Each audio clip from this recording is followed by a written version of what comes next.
Hey guys, it's Clapping Penguin here with another different video, partially inspired by the video that I did on my past experiences with the Comic-Cons, and also relate to Doctor Who at the same time.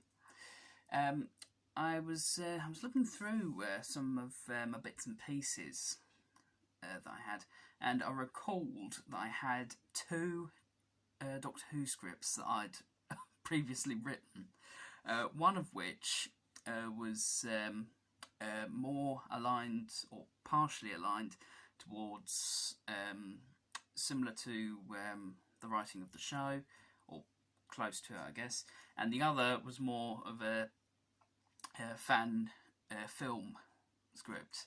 The one closer or more akin to the show, wasn't particularly long, and or it wasn't finished, and the one I did for the fan film just seems a bit cheesy reading it now, but anyway, I'll cover them both in this little video here. The first thing you've got to realise is with both of these scripts I still used my original pen name of Leo J.K. Craden, which I don't use anymore. But this first one, Doctor Who, The Heart of Forever, by Leo J.K. Craden, my original pen name, is the one that was more sort of akin or close to the original, to the writing of the show. But anyway, the little blurb bit, or little description I give, or short description I give for the episode is thus: Earth, 7000 AD. The last museum of the Zekrian Empire holds a dangerous and deadly secret very few have ever spoken of, and terrible events happen to those who do. The Doctor and his companions, Jo and Claire, take a visit to the Lexica Diamond Falls of Forever, little knowing that they stand on the edge of a secret. Why do the guests keep covering their faces as they pass a mirror? Who is the mysterious young boy watching them? And what significance does this all have to do with Jo's past? Now, when I was initially writing this, I can't remember if it was intended to be part of an actual series, or if this was meant to be a backdoor episode or whatever. Don't even know if I'll actually finish it or not. But anyhow, around the time that I wrote this, I actually kind of wrote it around the same time we had Matt Smith as the Doctor in the TARDIS. So the description of the Doctor is a bit similar to him in some respects. Something I do find rather amusing is the way I had the Doctor dress when they arrive on this planet, holiday planet of Forever. It's the second scene I wrote for this, but anyhow, Planet Forever resort entrance. The TARDIS materialises in the corner of the reception. The Doctor exits exhibiting a T-shirt imprinted with Mickey Mouse, a short-sleeve shirt, red shorts, sandals, and shades. His companions are dressed in casual holiday clothing. Claire is dressed in a sleeveless pink top and pink jeans. Don't know where I got that fixation of pink for Claire, but anyhow, and Jo is dressed in a plain blue T-shirt and jeans. So there you go. But no, just the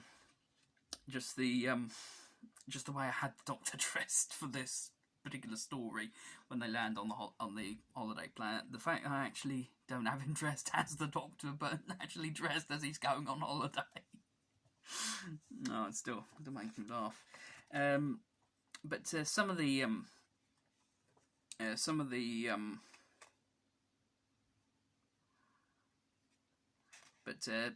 the whole point, the main point of this story was the fact that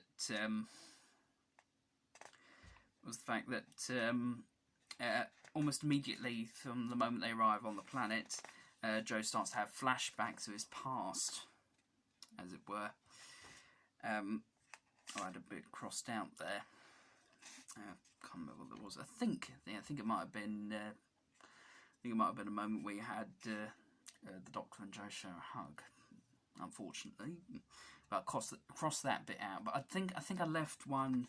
I think I did leave a particular scene in where you have the Doctor actually embrace Joe for a particular scene. But it's pretty interesting how much I actually put into it. Because in fact there was even a few little. I think I came up with several alien species for this one. It was it was for the description. Yeah, here we go. Where is it? As the Doctor and his companions enter the resort, the sights are amazing. Deck chairs, recliners, and various other beach furniture reach out as far as the eye can see, and in the distance, the Lexica Diamond Falls. In the pool and relaxing on the beach and in the spa, aliens of multiple races. And these were the alien species I came up with. So you had Bala, Kenzine, Dravix, Jakuzon, which I loosely pinched off from Star Trek. Admittedly, it's probably a different spelling, but you get the idea. You also had Fralix, Henetian, Olged, Zaki, Lidbet, and Cardvakeltom. So you had several different alien species there that I mentioned, and there was other bits and pieces, such as like I mentioned, these various flashbacks that Joe's been having to his past, finding out that he's not actually human, but he's actually from a different race entirely. So there was that. I think it was eventually going to turn out that it was going to be. I think the villain was intended to be the Cybermen. I think. Apologies for my stumbling over there. And long explanation. Obviously, this is going to be unedited, so there you go. There was also a bit here. There was a sort of a speech here I gave of the Doctor mentioning of his own memories, speaking with Joe. Obviously, you have Joe's line of, "The memories were there. They always were. Ever since I was 6 years old, I always knew that I was different. I just never expected the memories to resurface. Ever." And of course the Doctor replies, "Sometimes there are memories that do that. How do you think I feel? Every night when I close my own eyes, I still see my own planet burning, the women and children screaming, the commands of the Dalek Emperor to his soldiers, the citadel of the Time Lords falling, crumbling like a sponge cake, my friends and family dying." Joe begins to cry. "The Daleks exterminating everything in their path, the High Council pleading for mercy, the hearts of thousands of Gallifreyans broken and blasted apart. Me, the last of the Time Lords, running from the cataclysm that has been committed. You see, Joe, you are not alone with this experience. I have lost my planet, my family, my friends. I have even spent my past few lives trying to forget that ghastly day, but I can't." And then, of course, it goes on to other bits. Claire, of course, is actually a bit standoffish, as it were. She's a bit standoffish with the Doctor in this particular script. And then of course you have the strange boy turn up. And of course, it's revealed in this particular line. Joe, the reason I asked Claire to go is because I don't want her to overhear what I must divulge. This boy isn't human. Believe it or not, this boy is a member of the same race as you. Not only that, but he also shares similar loci with you. He is your brother, or rather, your half-brother. I didn't believe it myself at first, but I scanned again, and it's not a lie. And of course, Joe's just been, he's just overwhelmed by this, by the whole thing, and you have them. You have them getting to know each other, and I think the last bit I got to was at the poolside, because obviously Claire's gone to the pharmacy to try and get something. Can't remember what it was. I think it might have been. I think it was sun. I think it was sun cream she was getting, or sunblock. To American viewers here. Anyhow, the very last scene was Planet Forever, poolside. Getting fed up with the waiting, the Doctor, Joe, and Keenan, of course being the little boy they happen to discover, head for the pool in case Claire took a detour towards the pool area. The Doctor begins to get the feeling again. So it was a particular feeling he was starting to get. Doctor, I thought you said she'd be here. I wonder where she went. Do you? Doctor, sternly. I've simply no idea, Joe, but I had a feeling she may have used this route. What do you think, Keenan? Keenan, quietly. I want to see Claire. Where'd she go? Joe reaches out a hand and places it on Keenan's shoulder and comforts him as he starts to cry. The Doctor, oblivious to this, scans with his sonic for signs of Claire. Nothing comes up. The Doctor, angered / disappointed. Blast, stupid thing, come on! And that's where I ended off, that particular script. The other script, End of the Line, as I mentioned, is more for a fan film. Obviously written with a very, very low budget in mind. Again, this was a very, very different one. This is kind of related. This one kind of related to another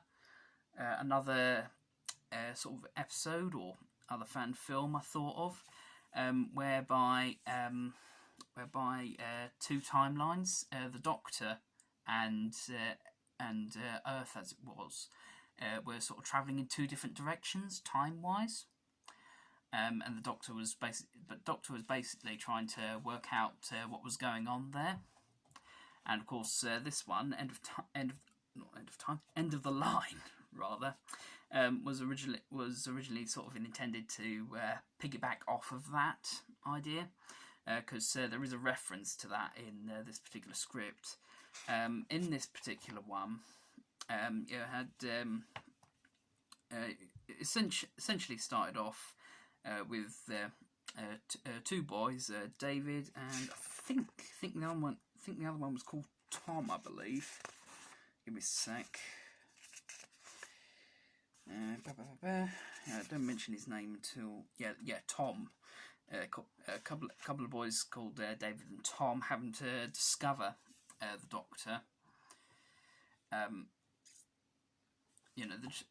Just walking along, discussing events from the past weekend, and then of course around the corner, of course, comes the Doctor, and he just collapses in front of them. A pair of them carry him back to David's, and then of course the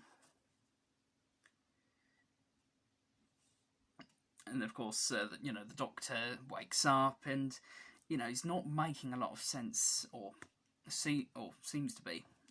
One of the lines being here. Don't be. It's my own fault, really. Come to think of it, was it my fault, or did I just happen to be there at the time? Never mind, it's all in the past. What we need to think about now is the present. Speaking of which, could we go somewhere more interesting other than this very boring street? And various little bits and pieces. obviously, the Doctor's a bit more blunt here, and so on. And initially, the villain for this particular script was none other than the Master. So a bit of a spoiler there, but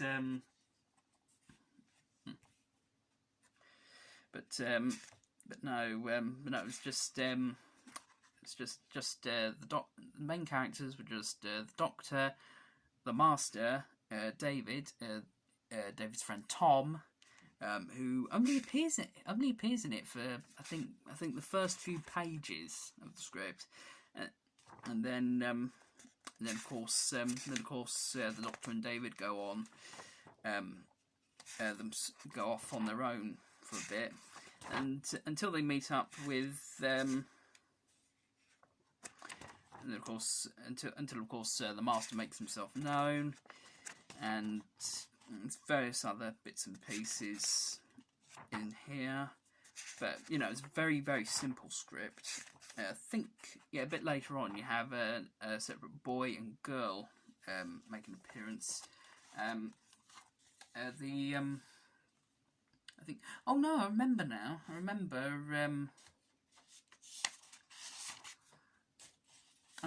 now. Tom got. Oh yeah, the Master ends up killing Tom. Just remembered that.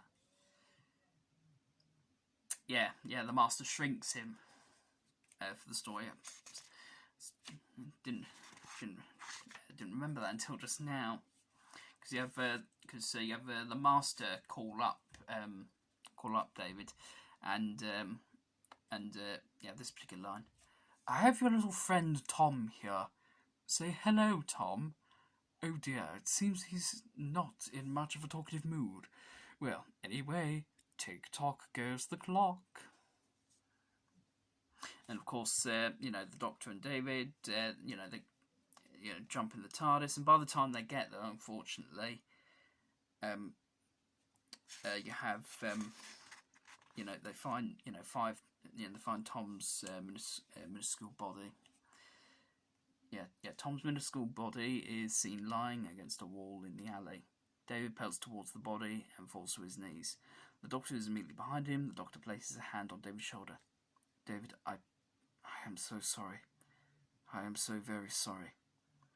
He was your friend, and I take full responsibility for what has happened. And David, quietly, it's not your fault, Doctor. And obviously, of course, you have a boy and girl turn up. The boy, I think it was Billy. I think the name I gave him, but I can't be 100%. I'm trying to think. It's a bit further along, I think. Well, we have the Doctor encounter the girl, at least. You have the Doctor encounter the girl again. The boy, I'm trying to think. Oh no, Danny. Danny was the name I gave him. Was the name of the boy. And the girl, don't reveal her name until the very end, I don't think. Girl's name at the very end, Hayley, was the name I gave the girl. But it's not until much later in the script, or the very end scene of the script, that I reveal her name. But that was a very, very, very simple script. It was originally meant to end with just a little fight between the Doctor and the Master. The Doctor using his sonic screwdriver, and the Master using his laser screwdriver. Yeah, here it is. The Doctor and the Master are encircling each other. The Doctor has removed his duffel coat, which can be slightly seen a few times as they continue their competition. The Master has also removed his jacket. Both are wielding in their right hands their weapons of choice. For the Doctor, it is the sonic screwdriver. For the Master, it is his updated laser screwdriver. The two continue their charade. Alright,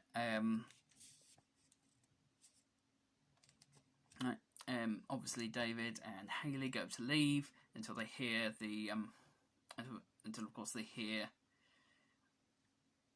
the fighting. And the girl and David arrive on the scene to find the Doctor strewn on his back with a sonic screwdriver lying a few feet from his body. The Master, however, is nowhere to be seen. David and the girl run over to the Doctor. David kneels down and lifts the head and shoulders of the now limp Doctor and slightly sobs at this horrible sight. The girl kneels down behind David and places a hand on his shoulder. Why did you do it, Doctor? I don't know, David. I'm sure he meant for you to survive. That's not the point. And then of course you just have the Doctor actually die at the end of this. So you have the Doctor, David, recklessly. Doctor, David, my time is up. It has been for quite some time.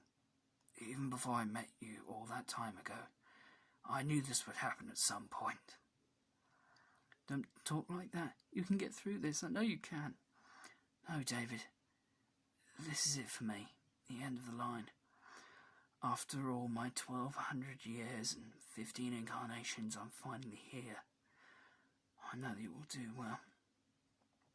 Both of you will. He turns to the girl and says that.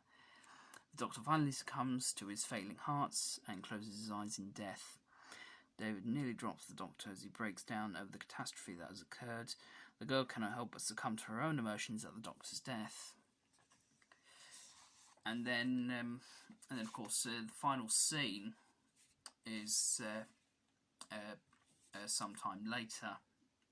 Yeah, it's about a month later. But David enters with 2 mugs of hot tea. He hands one to Hayley, the girl he met a month ago.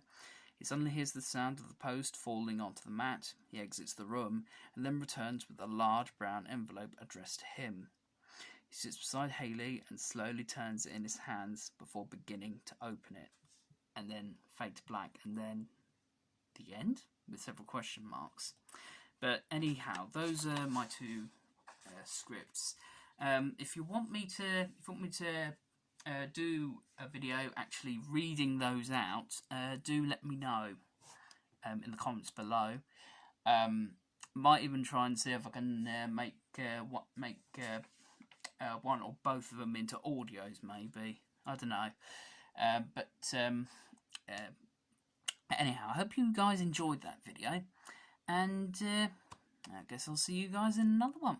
As I said, this is unedited, so you won't see my little logo thing come up here, or Power Director's logo come up here or over there for this particular video. But anyhow, I hope you guys have enjoyed this video. It's over 23 minutes long, but anyhow, I hope you guys stuck around for the whole thing, and I'll see you guys later. This is Dan Penguin signing off. Bye.